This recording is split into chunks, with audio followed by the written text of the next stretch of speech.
me a fatty brisket. I got my barbecue shoes on. Gonna smoke Welcome me to a fatty BBQPitBoys.com. Today we're making some jalapeno beef sandwiches, and we're going to use this ribeye to do it. And it's real easy to do. All right, here's a ribeye roast, and what it is cut from the rib section of the beef, of course. But it's boneless. All the bones are removed. This makes a great roast. Now, usually your butcher will cut off the chain here on the corner and sometimes roll it and make it a nice beef roast. But nope, we're not trimming. We're leaving all the fat on. We're going to leave the chain on, and we're going to cook it just like this. Now, to flavor it, all you're going to need is some garlic, all right? And we like to plug these ribeyes with just some garlic. Simple to do. Chop it up. And then you plug it with maybe 6, 7, 8 plugs of garlic. You gotta have garlic in beef, and it makes it real good. Oh yeah. You've seen this done before, right? Take a knife, make a sliver cut, and put one of them garlic cloves right down inside. And as this cooks, that garlic flavor will get throughout this roast.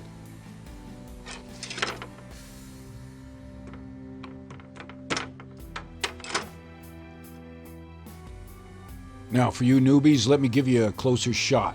Again, you just take your knife and cut a good slice in there, about halfway down, and you plug it with some garlic cloves. Simple enough, right? Oh, yeah.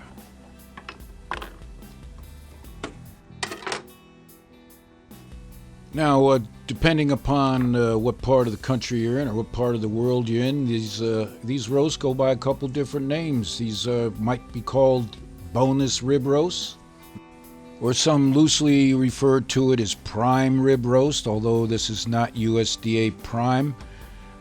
This is probably more of a choice cut. It's got plenty of marbling in it and fat. Nonetheless, it'll be real tender and juicy. Now, the next thing we're going to do with this is we're going to add some SPG, all right? And that's essentially salt, pepper, garlic. That's all you need, and you apply it pretty liberally to the outside of this beef cut right here. Now, if you want to know exactly what SPG is, you just check out our website. We've got the ingredient list there. And you can also buy SPG off the shelf. All right? Now, we're going to sprinkle it on real good. Oh, yeah. Look at that. It's going to be good eating at the pit. You got to check this out. All right. We've hit it all over with some SPG, and now we're going to put some veggie oil for you Vegematics. You'll be real happy about that. And you just put a little bit all over the roast. And this will add a texture to this beef roast.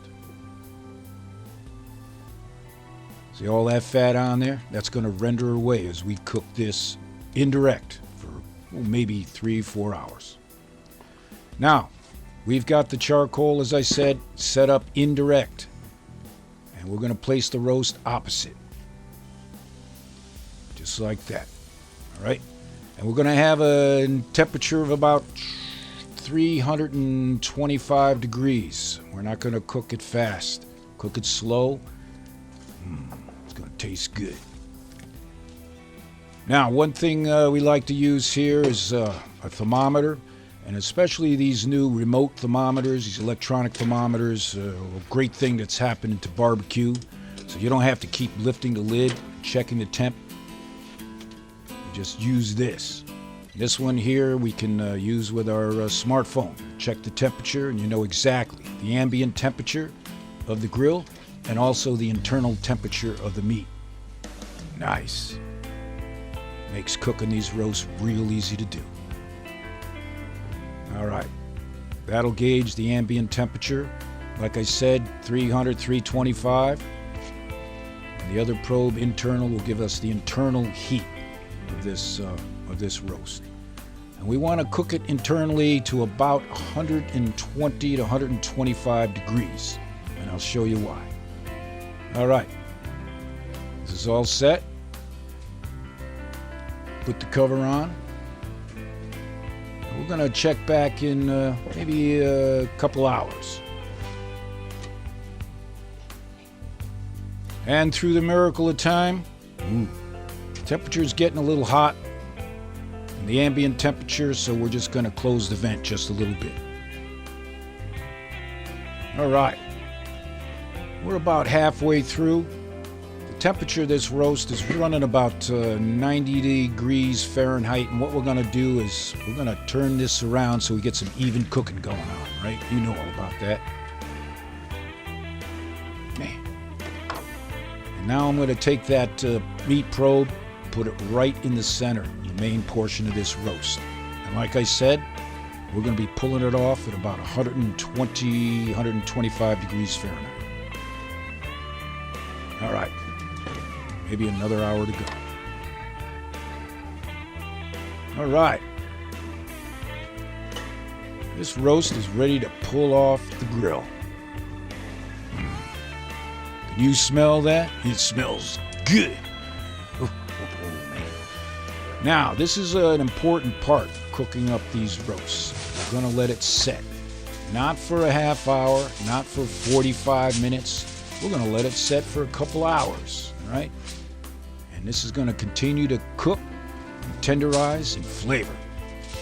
So you get yourself some heavy-duty aluminum foil like this, and wrap it up good. Now, some pit masters will let these sit for 3 hours or more before serving. We're going to probably do it about maybe 2 hours, 2.5 hours. And we're going to wrap it in a blanket, whatever blanket you got. Oh man, this is the magic of making this roast real tender.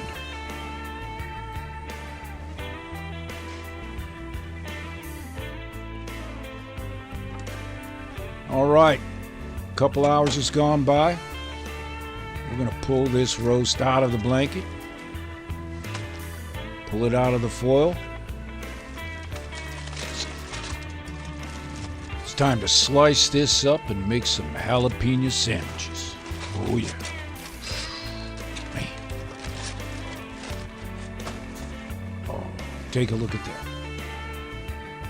See that? A lot of that fat is rendered away. Let's take some slices.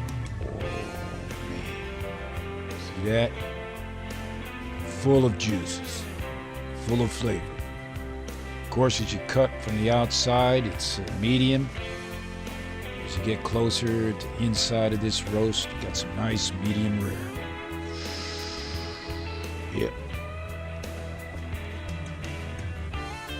Now, let me make a sandwich. You can do whatever you want with this roast. Go good with some mashed potatoes and gravy. We're just making up some jalapeno sandwiches.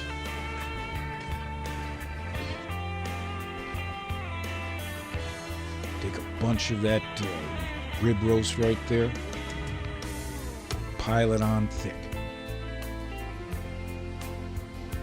Now, some of you are saying, well, this must be a real expensive sandwich, but all things considered, these sandwiches won't cost you any more than a fast food drive up for a burger, right? Just take the time to do it yourself.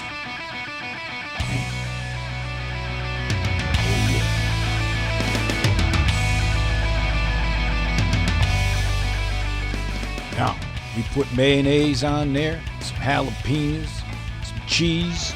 Ooh-wee. You make it the way you want.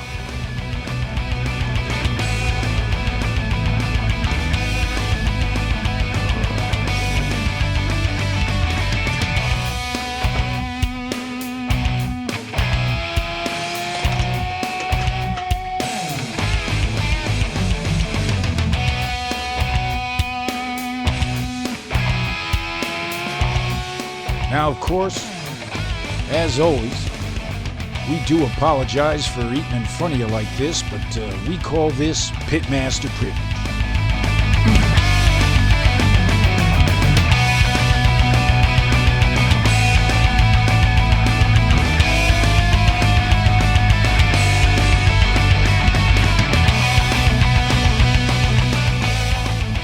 So the next time you're looking for a recipe for your barbecue, check out BBQPitBoys.com.